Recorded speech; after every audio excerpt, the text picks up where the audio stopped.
நான் பாப்பாவோட சித்திங்க. அந்த பிரச்சனையை மூடணும், ஸோ பெரிய பிரச்சனையாக்கக்கூடாது அப்படிங்கிறதுக்காக வந்துட்டு அங்கிருந்த அரசு அதிகாரிகள்லாம் சேர்ந்து அவங்க அப்பாட்ட அதை இதையும் பேசி அவசரமா எல்லாத்தையும் பண்ணிட்டாங்க சார். பாப்பாவோட சித்திங்க. இன்னைக்கு காலையில எம்எல்ஏ சாரு, கலெக்டரு, மினிஸ்டர், அப்புறம் ஐஜி மேம் எல்லாருமே வந்தாங்க.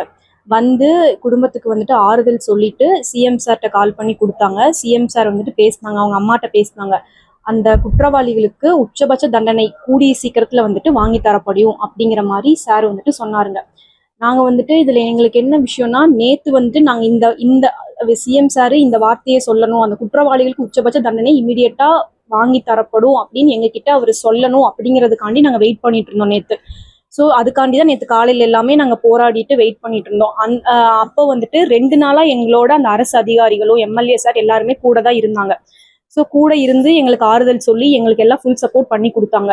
ஸோ நாங்கள் கடைசி நிமிட்ல சிஎம் சார்ட்டு இந்த மாதிரி ஒரு அறிக்கை வரணும், அதே மாதிரி சிஎம் சார் எங்களுக்கு ஒரு உறுதி தரணும், இந்த மாதிரி அவங்களுக்கு உச்சபட்ச தண்டனை வாங்கி தரப்படும் அப்படின்னு சொல்லிட்டு எங்ககிட்ட அவர் சொல்லணும் அப்படின்னு சொல்லி நான் வெயிட் பண்ணி ப்ரெஸ் மீட் எல்லாம் ஆல்ரெடி கொடுத்துட்டு வெயிட் பண்ணிட்டு இருந்த சமயத்துல பாப்பாக்கோட உடலை வாங்கிக்க சொல்லி கையெழுத்து போட சொன்னாங்க.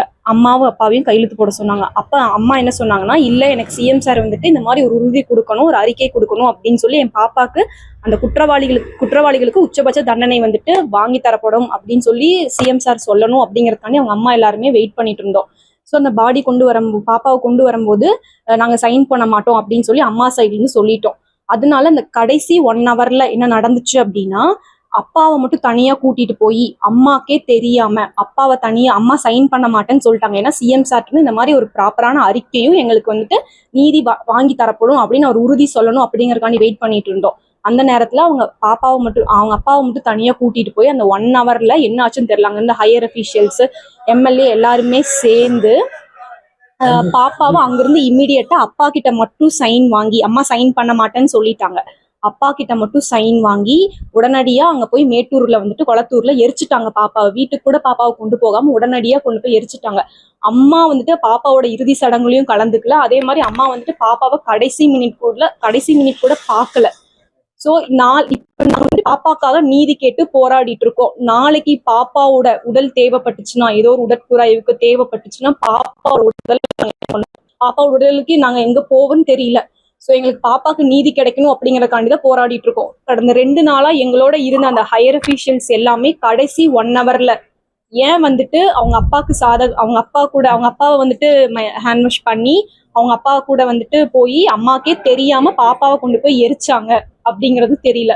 ஸோ எங்க பாப்பாவுக்கு ஒரு நீதி கிடைக்கணும். அதே மாதிரி இப்ப வந்துட்டு அவங்க அப்பா சைடு அவங்க அம்மாவை வேணான்னு சொல்லிட்டாங்க. ஸோ இப்ப அவங்க அம்மா தன்னந்தனி ஆளாதான் நிக்கிறாங்க. அவங்க அம்மாவுக்கு ஒரு நீதி வேணும். பாப்பாவை கடைசி நிமிட் கூட அம்மாட்ட காமிக்காம கூட்டிட்டு போயிட்டாங்க. அதுக்கு ஒரு நீதி வேணும் எங்களுக்கு. இதுதான் சார். அரசு ஏமாத்திருச்சுன்னு நினைக்கல சார். அங்க இருந்தவங்க ப்ராப்பரா கைட் பண்ணிருக்கணும் சார். அந்த பிரச்சனையை மூடணும், ஸோ பெரிய பிரச்சனையாக்க கூடாது அப்படிங்கிறதுக்காக வந்துட்டு அங்கிருந்த அரசு அதிகாரிகள்லாம் சேர்ந்து அவங்க அப்பாட்ட அதை இதையும் பேசி அவசரமா எல்லாத்தையும் பண்ணிட்டாங்க சார். எனக்கு என்ன சார், அம்மாவோட கடைசி மினிட் அந்த பாப்பாவை பாக்குற கூட அம்மாவுக்கு உரிமை இல்லையா சார்? பேரிகார்ட்லாம் வச்சு தடுத்தாங்க, அந்த பக்கம் விடவே இல்லை சார். போலீஸ் எல்லாம் நின்னுட்டாங்க சார். அவங்க அப்பா அந்த ஊருக்காரங்க 4-5 பேர் சேர்ந்து பாப்பாவை இமீடியட்டா கொண்டு போய் எரிச்சுட்டாங்க சார். நாங்கெல்லாம் ஒத்துக்கல சார், எங்க சைட்ல பாப்பாவை வாங்க மாட்டேன்னு சொல்லிட்டோம். அதனால என்ன பண்ணாங்க, அவங்க யாரு கன்வின்ஸா இருக்காங்களோ அவங்கள மட்டும் கூப்பிட்டு பேசி கொண்டு போய் எரிச்சுட்டாங்க சார். சம்பந்தமா ஏதாவது அரசு சம்பந்தமா நிதி ஏதாவது சரி, நிதி வந்துட்டு எல்லாமே இங்க இருந்து பாப்பாவை கொண்டு போறதுல அவங்க அப்பாவோட அக்கௌண்ட்டுக்கு அமௌண்ட் கிரெடிட் ஆயிடுச்சு சார். அது எவ்வளவுன்னு சரியா தெரியல சார். 7 லட்சம் ரூபா அப்படின்னு சொல்லி சொல்றாங்க சார். அவங்க அப்பா வந்துட்டு அதான் சார், அவங்க அப்பா என்ன அவங்க அப்பா இந்த காசுக்காண்டி எதுவும் இப்படி பண்ணிட்டாரா அப்படின்னு நாங்க வந்துட்டு எங்களுக்கு நீதி கிடைக்கணும், அதுக்கு சிஎம் சார் உச்சபட்ச தண்டனை வாங்கி தரணுங்கிற போராடிட்டு இருக்க அந்த நேரத்துல அவங்க அப்பா அந்த ஹையர் அபிஷியல் கூட சேர்ந்து பேசி கொண்டு போய் இந்த மாதிரி பண்ணிட்டாங்க சார். காசுக்காண்டிதான் அவங்க அப்பா இந்த மாதிரி பண்ணிட்டாரோ அப்படின்னு சொல்லி நினைக்கிறோம் சார். இப்ப அவங்க அம்மாவே வேணான்னு சொல்லிட்டாங்க சார். தன்னந்தனியா அவன் நிக்கிறா சார்.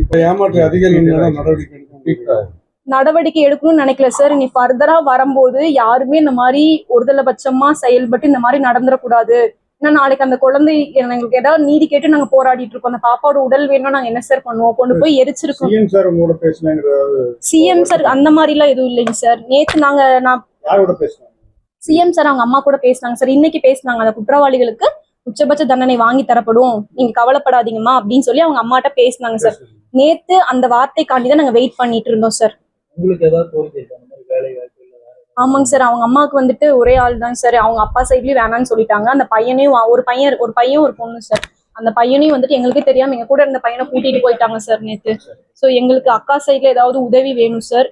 அதே மாதிரி சார் ஏதாவது வேலை வாய்ப்பு வாங்கி கொடுத்தா பெட்டரா இருக்கும் சார். வேற எதுவுமே நாங்க உதவியே கேட்கல சார். ஒரு வேலை வாய்ப்பு வாங்கி தரணும் சார் அவளுக்கு, அவ்வளவுதான் சார்.